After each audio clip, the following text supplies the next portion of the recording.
Hello, how's it going?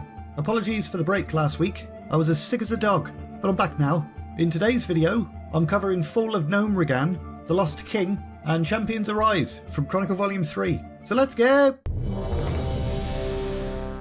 So we're roughly 25 years after the opening of the Dark Portal now. During the Third War, the Troggs had relentlessly been attacking Gnomeregan, and the Gnomes had lost quite a bit of ground. Cunning plans didn't seem to be making much of a difference. The Troggs had overwhelming numbers, and every time the Gnomes would think up something smart, the Troggs would just dig around the defences. Sometimes, being an idiot is actually better.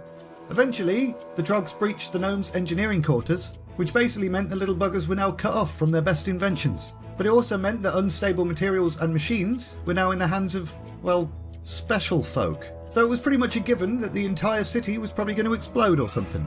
It was only a matter of time before one of the Troggs was like, bye! However, a gifted engineer called Sicko Thermoplug came up with a solution. How's about we flood the overrun sectors with lethal radiation? Well, that escalated quickly. Not surprised with a name like Sicko. And the Gnomes' leader, High Tinker Gelbin Mechatalk, was like, well, I suppose that's better than just waiting around and playing with our belly buttons. Let's do it! Unfortunately, Thermoplug had ulterior motives. Of course he did. He envied Mechatalk's position and prestige. He wanted to use the war to seize both for himself. Plus, he'd always kind of wondered why the Gnomes didn't use their inventions to grab more power in the world. Everybody laughs at us, because we're so small and shit. Nobody ever wants to play as a gnome. He blamed Mechatalk for this too. Mechatalk didn't learn the truth until Thermoplug's bomb had already irradiated the Troggs, and most of the Gnomes. In a few days, nearly 80% of the Gnomish race perished. The survivors had no choice but to cheese it, but there was a little bit of karma. Thermoplug got left behind, trapped in the horror he'd wrought. Sucks to be him.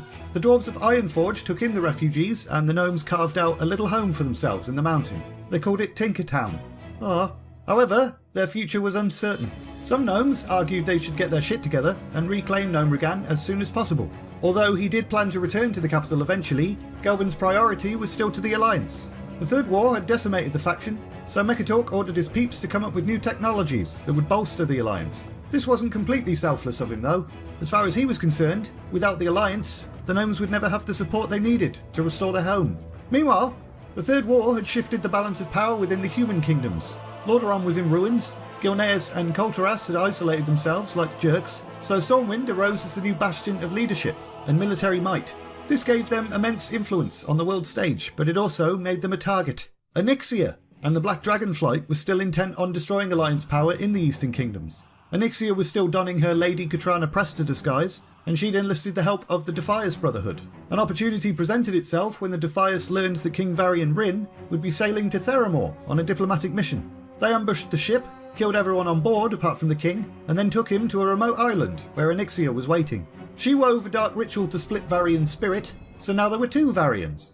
One Varian contained his strength, resolve and will, the other would be a mindless shell, a puppet king. Obviously all she needed to do now was destroy the angry Varian, and they could return the puppet Varian and he'd be a charming regal king under her control. But before she could destroy angry Varian, he cheesed it and plunged into the sea. It would be kind of funny if he'd just drowned at that point, but he didn't. He regained consciousness on the distant shores of Kalimdor, and Onyxia's spell had left his mind in tatters, so he didn't have a bloody clue what was going on. Didn't even know who he was. Onyxia was furious, but her plan had not entirely fallen apart. She still had her puppet king. Once they'd established that it would serve as her unquestioning servant, she could return to STORMWIND. Whilst this was all going on, the people of STORMWIND had been pretty upset about Varian's disappearance. All they knew was that his ship had been attacked and he was missing, possibly dead. Varian's son, Anduin Rin, was crowned king, but he was only a child, a little baby weedy boy. So they named the legendary paladin Bolvar Falldragon Regent Lord. He would handle the day-to-day and administer the kingdom until Anduin was older. Neither Bolvar nor Anduin believed Varian had died. They never lost hope.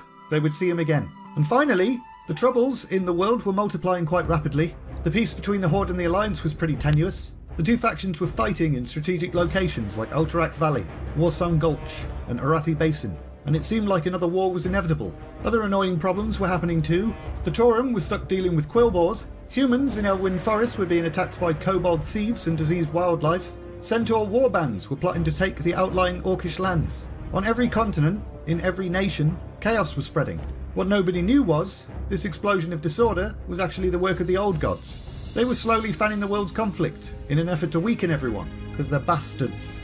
However, there was a beacon of hope on the horizon. Not legendary heroes of past wars that would rise up and fight for their world, but ordinary citizens of Azeroth. They began their journeys for different reasons. Some fought for adventure or a noble cause of justice, some for vengeance or to join the war against a hated faction. Some for money, some for glory. Some travelled alone, whilst others formed mighty guilds that worked together to fight against the darkness. And some just thought the game looked really cool and got a free trial in a box of cereal or something. As the years passed, these extraordinary champions would be called upon time and again to do the impossible. And without them, Azeroth would have totally been destroyed several times. And we're leaving it there! In the next Volume 3 video, some Dark Iron Dwarf stuff. Also, in case you don't follow me on Twitter, I'm planning on putting people's characters into the video from now on. So, there's a pinned comment or something. As always, thanks very much to those of you who support the channel as patrons. If anyone would like to support the channel in that way, links in the description. If you enjoyed this video, like, subscribe, all of that bollocks. And all there's left to say is, thanks for watching, and see ya!